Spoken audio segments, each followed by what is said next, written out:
Welcome everybody back to another episode of VeChain has NFTs, where we talk about a relevant topic in the VeChain ecosystem and the greater NFT community as a whole. Today we have data before dishonor. We got Sigtoshi, Mikey Leo, Leonidas, a man of many names, a man of many hats, and we have Schomburg. All three have different experiences in the ecosystem. So we're going to dive into today's topic, which is going to be long-term sustainability of an NFT project. So at least here on the VeChain blockchain, when NFTs started becoming hot and heavy, we saw PFP after PFP after PFP, mint out, mint out, mint out, and we're seeing a change in the landscape right now. A little bit of I think people are reassessing what they're building. Collectors are assessing what they're getting into as far as a collector goes, and of course we're in the depths of a bear market right now. Crazy stuff going on across the whole crypto market. So without further ado, how are you guys doing today? Data, how you doing? Doing good, doing good. Kids asleep and other kids are occupied, so got some time. Excited to get started. Sigtoshi, what's your preferred name? We could go with Satoshi. Let's go with that. That works. But yeah, doing good. Happy to be here with all you guys. I think we're going to have a lot of unique and different takes on this subject. So looking forward to getting into it. Schomburg,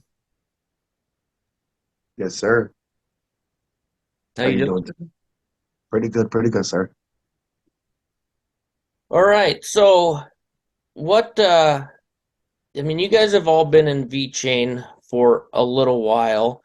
Um let's just start with you, Data. So you've also been a man of many hats. Um from building the tools that you've built to building the project that you've built. You've also been a part of Virtual Flame Studios. Um, and I think now you're working more behind the scenes on some stuff with the foundation and whatnot. What's your take on where we're at right now in the NFT space? Yeah, thanks. So I think right now we're kind of going into a little bit of a limbo. We do it every couple months. It feels like where we get a lot of big rush of excitement and stuff happens and things change and occur, and everybody hits all the discords and floods Twitter, and then it just kind of like slows down and dies away, and then it comes back, and um, we're a lot bigger than what we were a year ago. That's for sure. A lot more people, a lot more wallets, a lot more interest, a lot more tools, collections, everything. Um, and we're getting a lot more foundation support. We had the Hive event, which Sig was there, and it was looked like a great experience. They're doing a lot more of the UFC, and I think that we're kind of consolidating and getting ready to have another big push in the next couple months, because there's just a lot more things for people to do, and different things for people to collect, and different things for people to become a part of, different communities that they can connect with.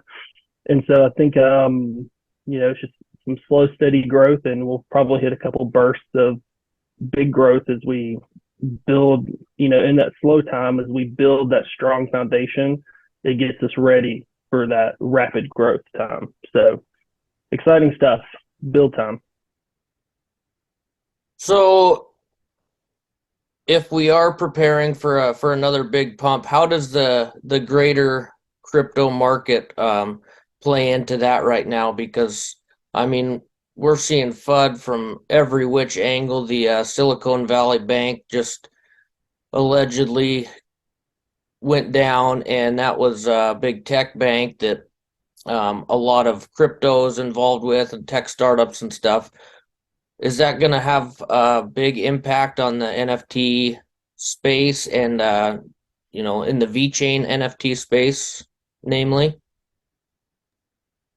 I mean, I think it will some. I think that it doesn't as much harm the people that are in it currently, like the consolidated foundation that we have. It doesn't hurt them as much, in my opinion, because a lot of them have grown so close to the people that they're with on a day-to-day basis, or they talk to on a regular basis, that they actually find some solace and community with those people. And so it doesn't, probably just strengthens those foundations.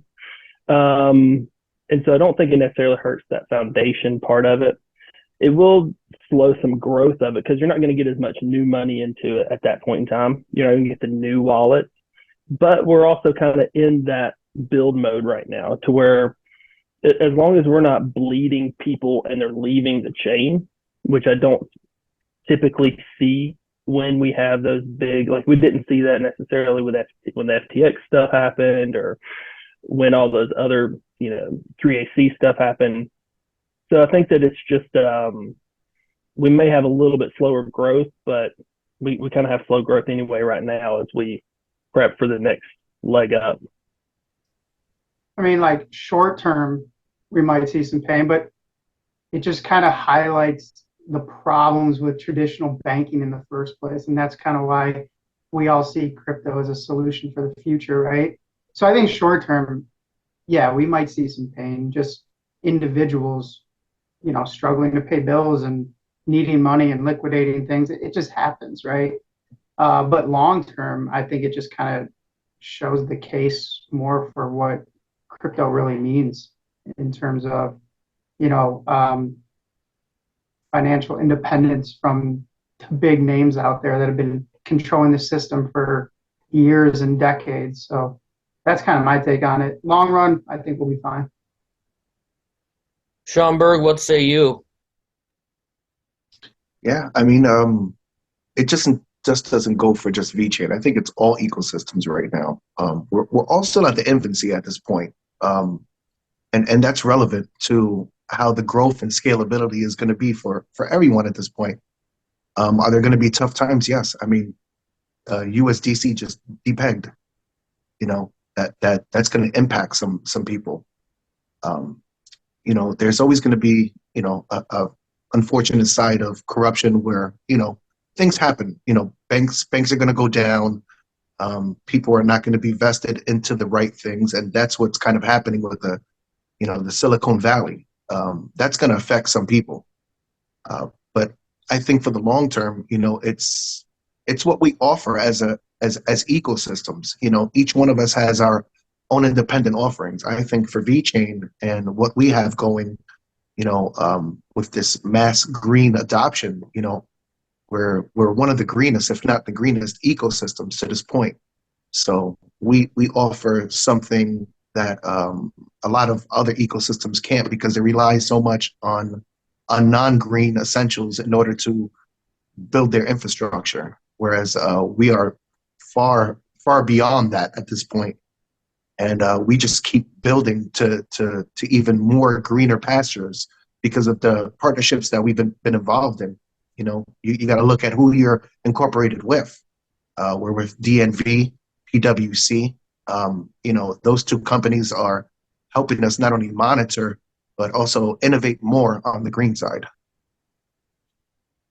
Yeah, absolutely. And those are, bigger partnerships that may or may not trickle down into the NFT space. But I think one thing we're seeing from let's take Mad V Apes, Satoshi, your involvement with them is huge. They are certainly leveraging like the UFC partnership, to work to their advantage, and other partnerships that you guys are building. So what are you guys seeing within the Mad V Apes community as far as how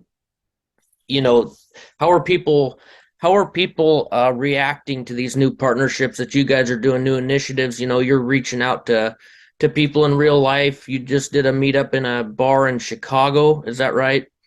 Bringing people into blockchain, to Mad V Apes, to NFTs. What are you seeing with with the community acceptance of what you're doing there, what you guys as a whole, a project, are doing there. Yeah, I mean, I think everyone thinks it's really cool. Obviously, you're an NFT project partnering with real world businesses, right?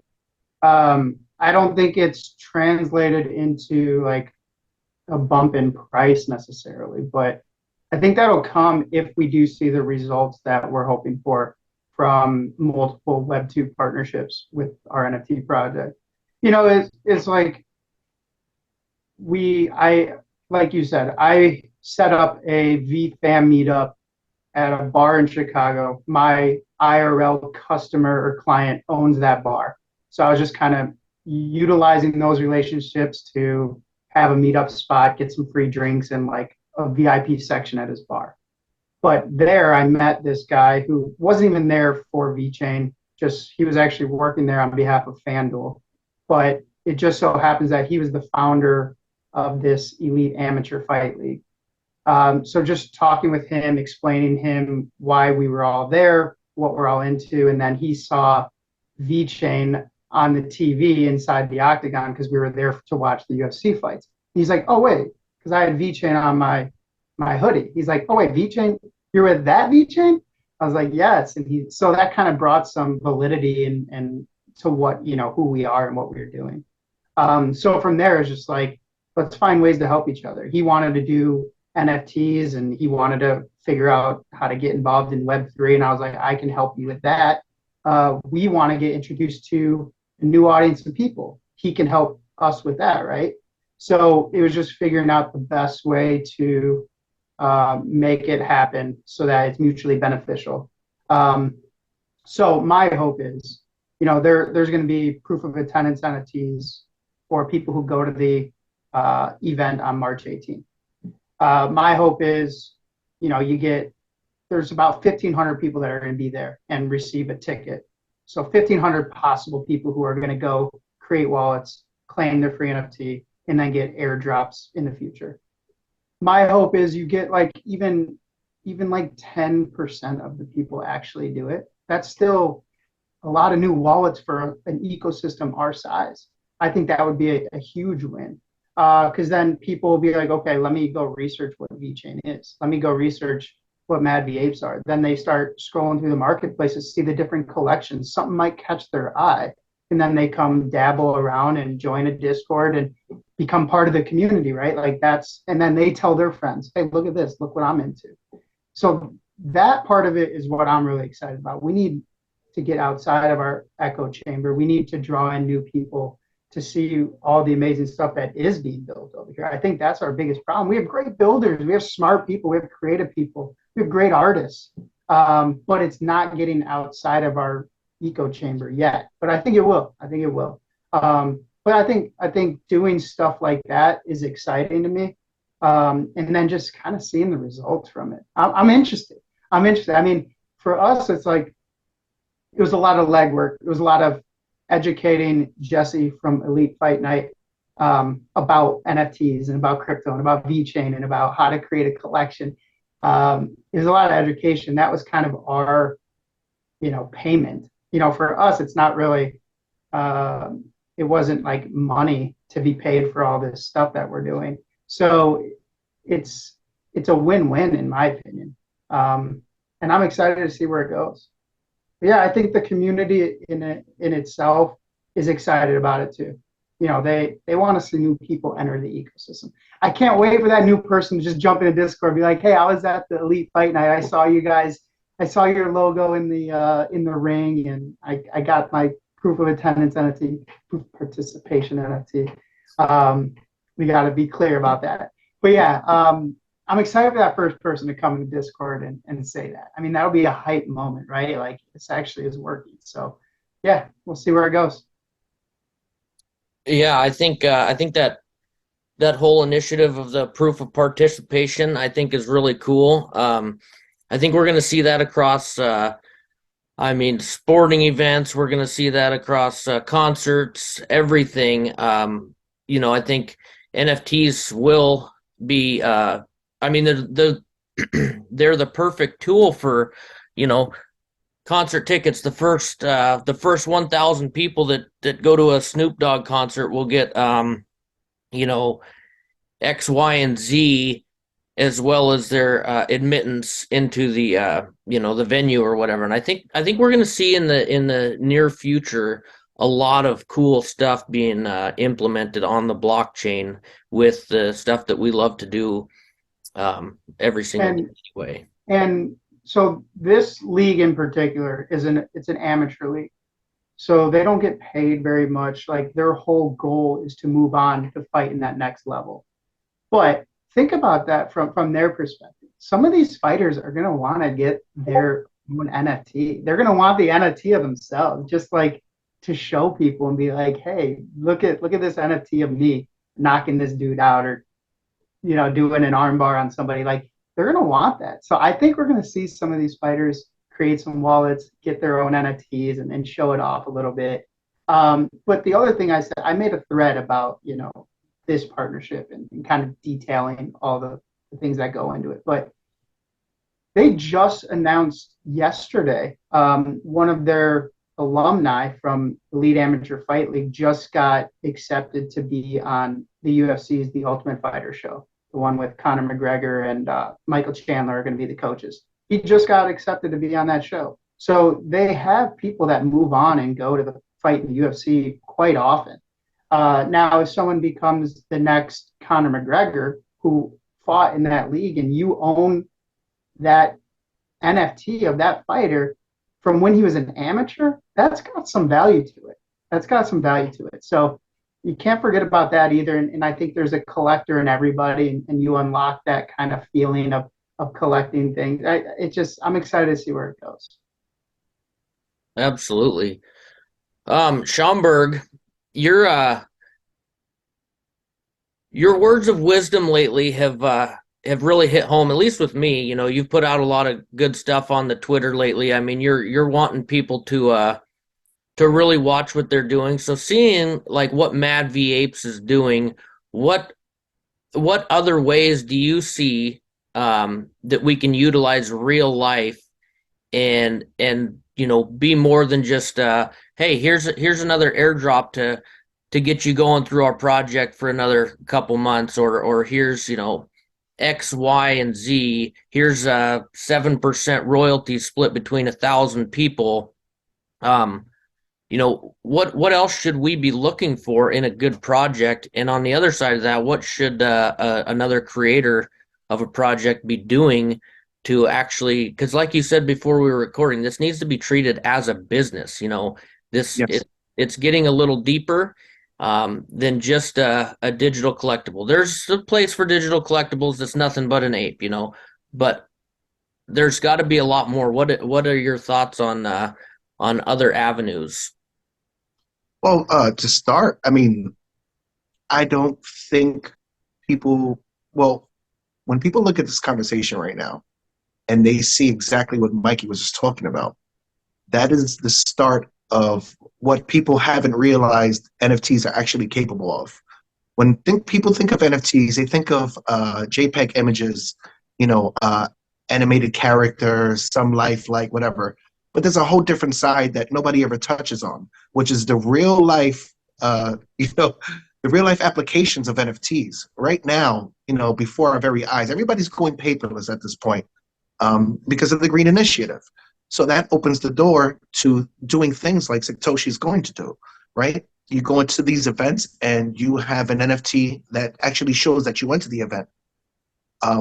That is the start of what could be something big for an actual project. When you, like for me, I moved over now to the creative side. So eventually I'm going to be thinking about dropping maybe a collection or something like that. But I don't want to drop a collection just to drop a collection. I want it to have real world value. I want it to be able to do something that in the future, sort of like along the lines like Satoshi's talking about, right? So if they choose to continue to go down this way, right, they can actually bridge off and do something for businesses that just includes NFTs. We've already got houses and any type of mortgage things You have car insurances that are NFTs at this point right now. I mean, there's real life applications for NFTs in the world, but I think that right now we're just stuck at the point where we're letting art be art, which isn't a bad thing, but that's the small part that everybody's thinking about. I keep telling people, there's ways for you to run your NFT project to have real world application and also maintain value. When we're talking about sustainability, there's certain compartments of sustainability that I think people aren't touching on, which is sort of like what VC did, right, with the VC token, right? That's renewable. It has this mechanism that it just keeps almost kind of like recycling itself and maintaining a steady value, over the VET token itself. And it stayed like that from the very beginning. I think the lowest of lows has been maybe 4 to 1 ratio or something like that. The highest of high has been like almost 50, and that was something that was brought in by VC. Now, we're going to have other people innovate along those lines. It may not be catered towards a token. It could be doing something like Mad VH is doing. Now, every event that you go when you get these NFTs. Now, what if we could find a way to make those NFT valuable? What if we could take that same application and make it into a business model where now they can bridge off to, let's just say, healthcare? You know what I mean? Healthcare is an industry that would highly benefit from NFTs. Now, of course, there's going to be protocols because, there's information being passed around that's very sensitive. But once we find the applications to keep certain things sensitive and keep certain things towards a different side where it's just public viewing, I think then it could be profitable. But, it takes time and it takes innovation. It takes people to get uncomfortable. I think everybody's too comfortable right now. Hey, look at my PFP. Hey, look at my PFP. That's going to be cool for the short term. Long term is going to be, where's your PFP in another 5 years if it has nothing backing it? That's my one issue that I take with everybody. What is your 5-year plan? What is your 10-year plan? If you can't answer those questions, you need to go back to the drawing board and get back there and try to figure out what it really is that you're trying to do here. Yeah, absolutely. There is, I think a lot of our community is learning patience because, like, talked about earlier, all these PFP collections launched last year on VeChain. A lot of people that knew something about NFTs, maybe a little bit, had a big old bag of VET, started getting into them, and we were, getting a little saturated. But you're right. 5-year plan, put it down on paper, share it with your community, and that's kind of treating it as a business. I mean, in one sense, but there's a lot of different angles to what we're doing, that's for sure. I want to talk a little bit more about that VC token and the sustainability there, because I think, Data, this would be a good question for you. So VC, it's a brilliant token the way it works. From their standpoint. Now, from a lot of these project standpoint, projects run out of money fairly quickly. From their minting funds, if you're just going to take that route, just PFP collection, whatnot, you're burning VC to get staking for your community. Well, I mean, that adds up really quickly. That gets very expensive very quickly. So from VC's standpoint, it's great because it props up their token. It gives it value. Are we going to see, is there any way for any of these projects, aside from VKings and Papers, to continuously be the top burner without running out of funds to do so for their community? Yeah, absolutely. A good example is if you look at Smuzzies, and kind of what they're doing and how they do it. It's all about infusing value back into the ecosystem and finding a way to do that. So with the VC token, you're taking all these events that you can do, and if you function through that token, you're able to take those events where you're essentially crowdsourcing funds for people to do an event, whether it's a raffle or any type of game that you may have, a bingo night or something. And if you have 50 people participate, everybody pays $5 into it, then you can use that money and then infuse that into the VC token, burn it, have it as a portion of it, and then it just is an ongoing thing.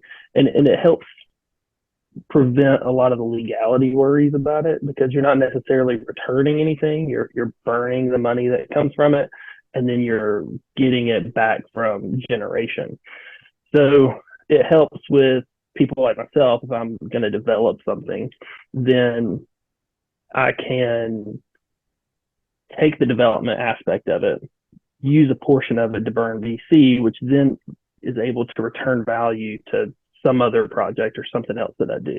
So it helps create that circular economy side of it, without everybody having to create their own token, without everybody having to come up with some way to, a new smart contract, a new development, a new this, a new that. Everybody can kind of use that token in general, have that automatic system of burning and generating through staking, to where it allows people to have that utility that they're looking for without having to figure out, okay, now we did this big raffle event, we did this big whatever, how can I get a portion of that back to everybody that participated? Well, it can be automatically done through that VC token. So is VKings, excuse me, VKings is a project that a lot of other projects are just buying up and holding in their community treasury, their community wallet. I think a lot of them are just putting their generated VC back in to burn for their project, to show something for their project. Is VC or VKings, is that just going to get to a point where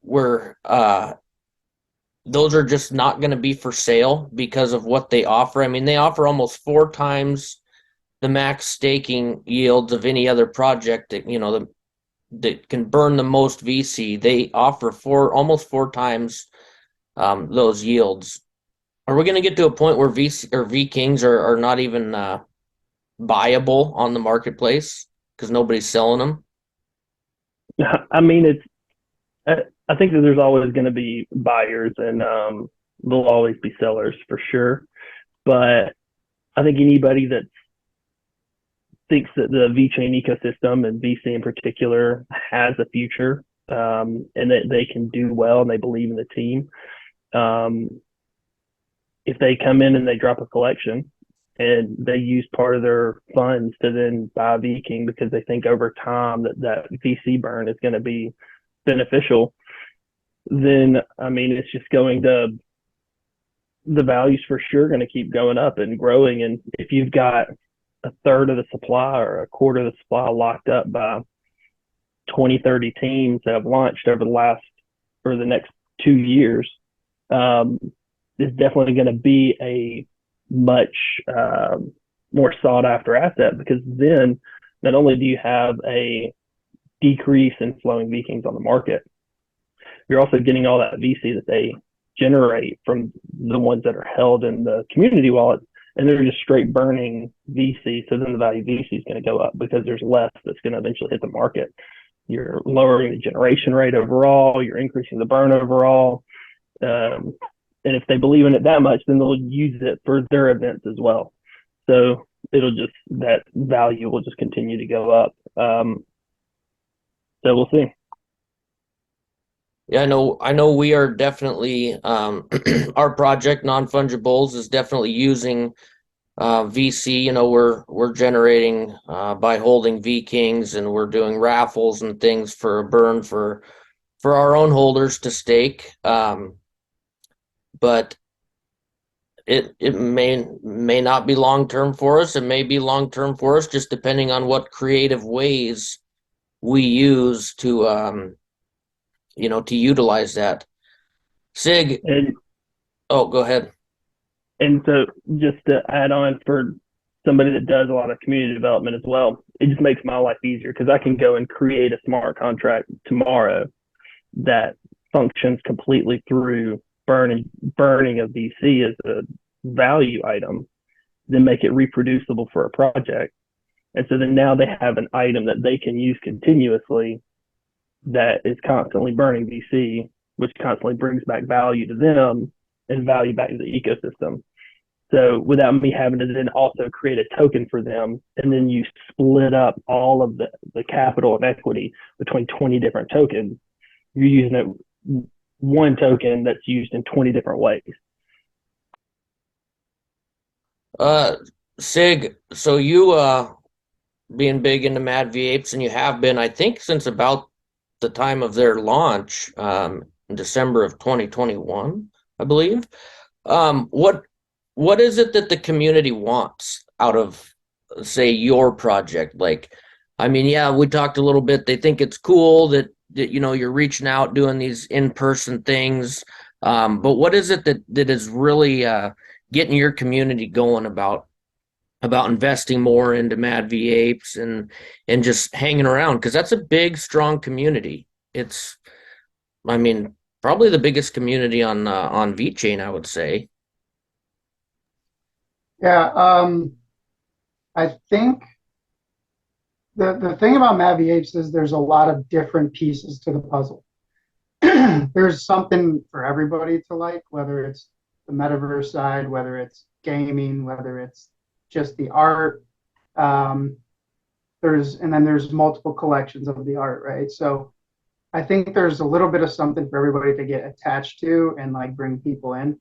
I think between all of our collections, we have about over 1,500 unique wallets. Someone holds a Phoenix but doesn't hold an Alpha. I think it's somewhere around 1,500, a little bit over. I would say people are excited about us getting out there and really building a brand, more than just a PFP NFT project. Really building a brand into multiple industries, multiple avenues to draw people in. I think we started a gaming company, which I'm really excited about. We're going to use that to kind of help the gamers in our community get out there and make some money doing what they like, which is gaming. And there are some really good players. So we'll basically pay their entry fee to get into some amateur tournaments. If they win, we split the revenue that they get from it. So another source of revenue for our project, a way for our gamers to kind of start getting out there, making some money for themselves, and a way for the brand to get out there and reach some new people. Eventually, hopefully, we break into the pro gaming circuit, have that Mad V8 logo on someone's jersey. You just never know. But definitely right now, starting small with just like amateur tournaments. We're actually formalizing a process for like tryouts, right? And it's basically just a resume right now, and then playing with, Jano and the General and some of the other top gamers in our project. But again, getting back to the original question, I think just the brand itself is starting to become recognizable across different blockchains now. And that's just from our community getting out there and being active. Just the other day, I saw someone from the Ape Society, which is the top project on Cardano, say, "Oh, I've seen these Mad V8 before," and just kind of that and hearing that and seeing that makes me realize that what we're doing is starting to work, and the community getting out there and just spreading that information out there is starting to work, it's starting to catch on. So I think that brand, empowering community members to get out there and use our brand to build for themselves, whether it be the gaming company like I talked about, someone starting their own gin company, whiskey company, their own companies just utilizing our brand. I think it can be something big. So I think that's what we're most excited about right now. Yeah, It would be really cool to be in the and I'm not a gamer. I'm not. I play Mario. I play Super Mario Brothers. You know, 1, 2, and 3. That's where I'm at. This the Switch has some pretty good Marios, but I mean I that would bring me into a different level of gaming if I could see one of my favorite NFT collections um, you know, in the gaming world. I'd be more apt to myself pick up a game because your brand is on it. And I think that there's a lot of different psychological aspects to what we're doing and what we're building, things that are gonna catch people like that. I'm not gonna go play Halo. I'm not gonna go play Call of Duty, but if Mad V Apes has a game or, something, I'm gonna jump in and I'm gonna at least try it. Well, at least think about it like this too, Sig. If you're going into the gaming aspect, right? What are key things that gamers need? Headsets, right? They always need headsets. They always need keyboards. They always need mice. Oh, yeah, how do you say it? Mice. Yeah, controllers. You understand? Now it becomes a thing where you can take it beyond just the NFT project. Now it becomes a business. You take your logo, you smack it on your own stuff. Imagine going to these tournaments and they're already coming in with their headset, the Mad V8 headset. You know what I mean? You got the big logos on the ears, the things, the mic to the face. You got jerseys that have just a small placement of Mad V8 right here on the shoulder. It just and this is what we're talking about. It's a building of a business. Now you have a lane, and this is the greatest part. It's watching people flourish. It's watching us all start. Like, I wasn't here from the very beginning, but I was here from about December of last year. I didn't take place in my first mint until February because I just wanted to get acquainted with everyone and all the projects that were there. And it's just now, watching everybody get into their own lane. It really is beautiful, and all we now have to do is kind of help each other. This is the symbiotic relationship that we need to have within the ecosystem, which thankfully we have these bridges, we have these roadways, we have these relationships, that we're able to reach out and just be like, hey, Sig, listen, I got an idea. I'm thinking about, you guys want to help in on this, because I know you got people in your sector that are more advanced in this technology than I am, and this is just the building. So who knows, maybe from this talk today, Satoshi and Nero had on the phone to hit somebody up real quick. Listen, we got an idea. We want to put out this headphone set. And there you go. There goes the business. But Sean, that's the beautiful part about it, is you can do it. You can take the Mad V8 logo. If you think you can execute this business, you can do it. And you can take all the money. You don't even have to give a kickback to the project. We want to empower, that's what I'm saying. We want to empower the community members to get out there and use the brand to do their own thing, to monetize it for themselves. That's the power of it, right? Anyone can go out there and start a company, put the Mad V8 logo on a controller and start selling it on Amazon. Anyone can do that and make money for themselves, leveraging the brand that's already being built. Because for us, for the team, our goal is to get the brand out there to more people. And by you doing that and making money for yourself, you're doing that for us, right? So it's a win-win all around.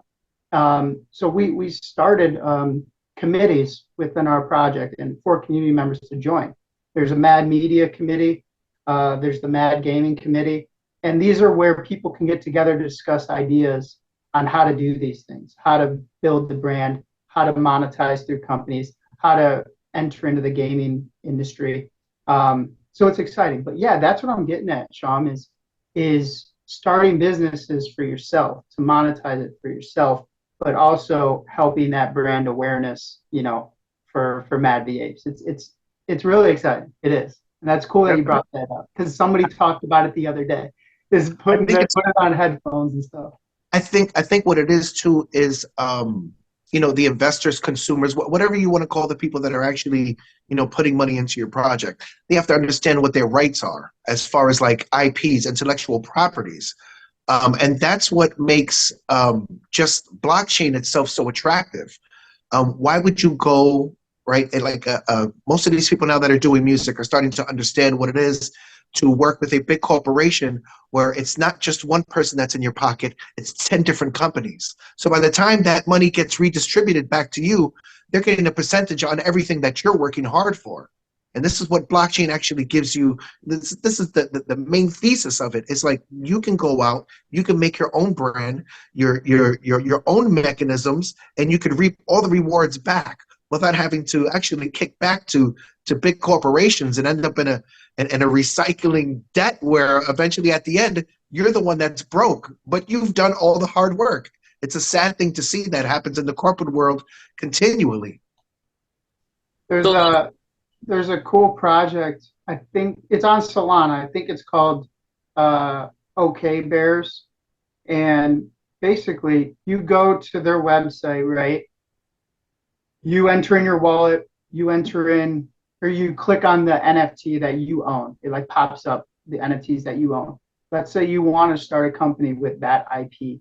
You click it, it prints out all your IP rights. It prints out the images you can use, and it tells you like what you can use this stuff for. And it's basically a media package for the stuff that you own and the stuff that OK Bears, I guess they're, more project logos and official logos and stuff like that you can use. And it just puts it together in this package and allows you to use that for your business. And it was such a cool, somebody showed me it. Forget his name. I think his name is Intern. He's pretty big on Twitter, but he showed me this website.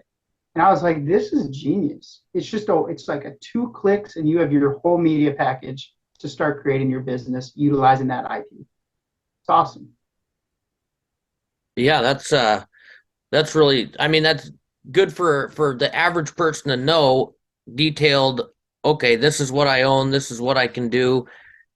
It's up to me how I do it. And that could trigger a lot of growth in itself.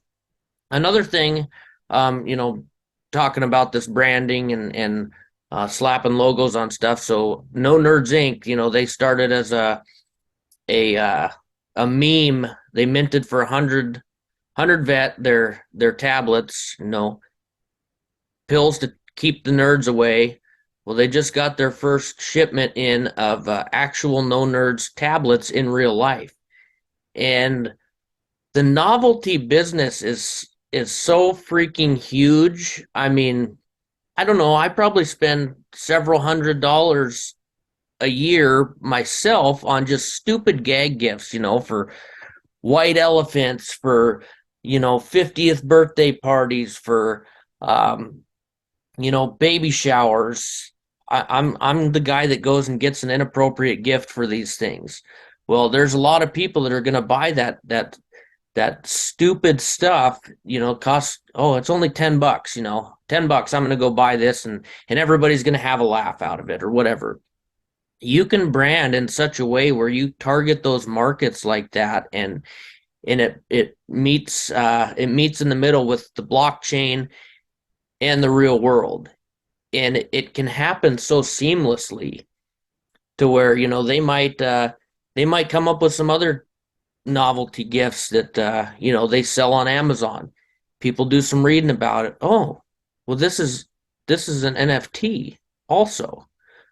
I can, and just like you were talking, Sig, if 10% of those people, they go to the, whatever event, set up a wallet, well, that's, that many more wallets, that many more people interested in the blockchain, in whether it's VeChain, whether it's Ethereum, whether it's Cardano, more interest, because once you get into one, I didn't learn first about VeChain, I learned first about Ethereum, Bitcoin, NFTs. I started on Cardano, and I kind of traveled around the Twitter, and I found my way into VeChain, and I enjoyed it. I stayed. Here I am. But there's, just so many opportunities out there to organically bring Web 2 and Web 3 together through NFTs. I think the opportunities are endless out there. You just gotta you just got to think about it because, I don't know how many times in your guys' lives you've thought it, look back in an invention. Why couldn't I think of that? It's simple. When's my time? Now's the time. Now is the time to come up with that shit because we are in the perfect position to be a part of something huge.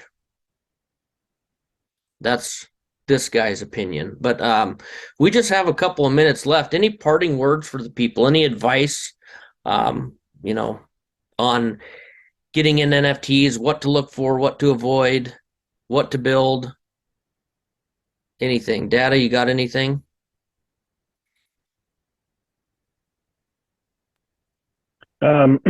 Anything. Pick something, learn it, go for it. Just jump in. There's room for everybody. There's so much room for so many people to just get in and do it. Sig? Agreed. Get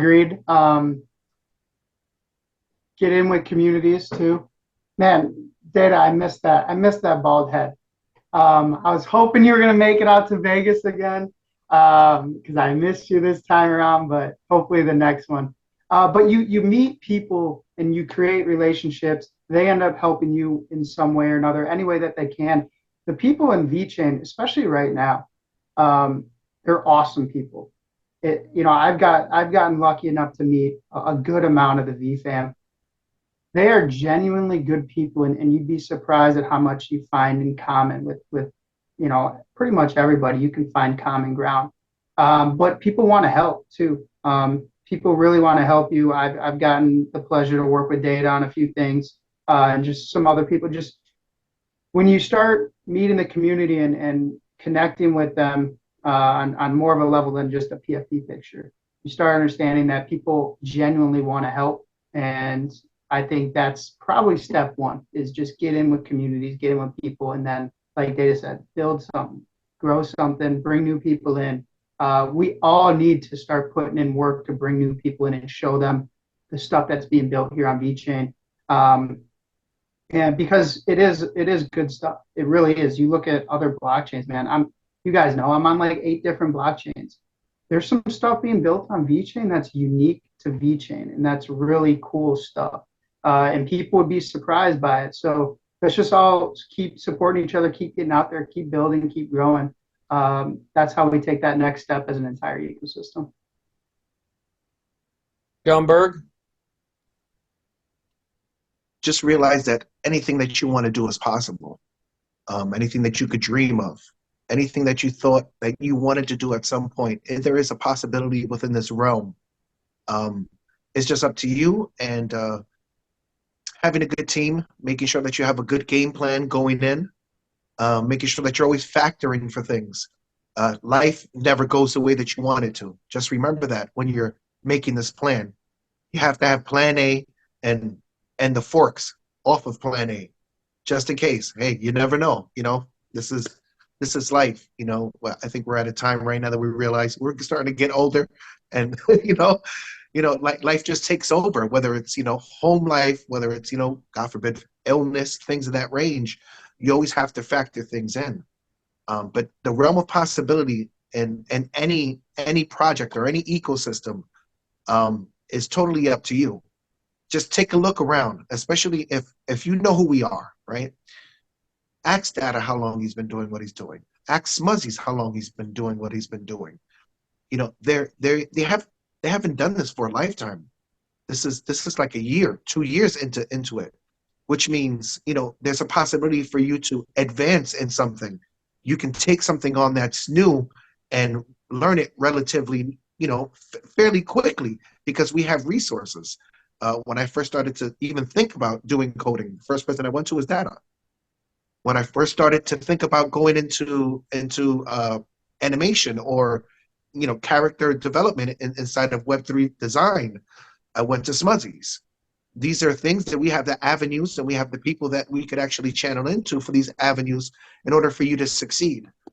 Whether you succeed or not is definitely upon you, but also incumbent upon the community to also adapt our resources, that if we see somebody kind of going down the wrong road to try to steer them back together, So we just have to work symbiotically. But all in all, just remember, anything that you want to do, the realm of possibility is right here, and it's right now. Just put your foot on the gas and just start going. Because if you keep hitting the brake, guess what? You stand still. Yeah, I think anybody, no matter what level, starting at beginner, with the tools that we have available, with Chat GPT, with the VeChain Energy Discord that we have, and with the people that we have that'll be willing to spend an hour a week plus to help, new beginner that's never coded before ever could create a full D app start to finish less than 6 months. Front end, back end, smart contract, everything with zero experience could probably have a full D app in less than 6 months. So, I mean, it's doable. If you talk to, like Sham said, if you talk to a lot of the people, they haven't been developers or coders or anything for a long time. I think the first time that I did a video with Tricky, I said I don't even consider myself really a developer at that point in time. Now I'm essentially a full stack blockchain developer because I can do front end, back end, developing smart contracts and deploying them, and that's less than a year maybe. And that was before we had a lot of the tools that we currently have. So anybody can do it. You just have to put in the time and effort. And more tools coming, right? With the Forge. Oh yeah. With It's gonna be easier. So yeah, there's a lot of exciting stuff to look forward to. And in the foundation data, correct me if I'm wrong, but the foundation said they're gonna be working on getting a lot more wallets into VeChain and looking at our little NFT ecosystem as well. Like they're building tools for enterprises to use, but also for us to use too. It's an exciting time ahead. I think 3 to 6 month range, VeChain NFT ecosystem is going to look a lot different. My opinion. We need to all keep working hard though, and utilizing these tools that they're giving us and that the existing devs are giving us as well. I think we all need to utilize that, but also just keep working hard.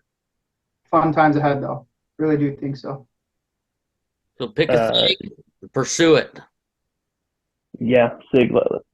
The couple of the VeChain tech devs have been on Twitter multiple times, and they've got NFT PFPs, and they're engaging in the community and asking for input. And we're gonna have a no code D app drop that you can do, a no code NFT mint, a no code token mint that you can have.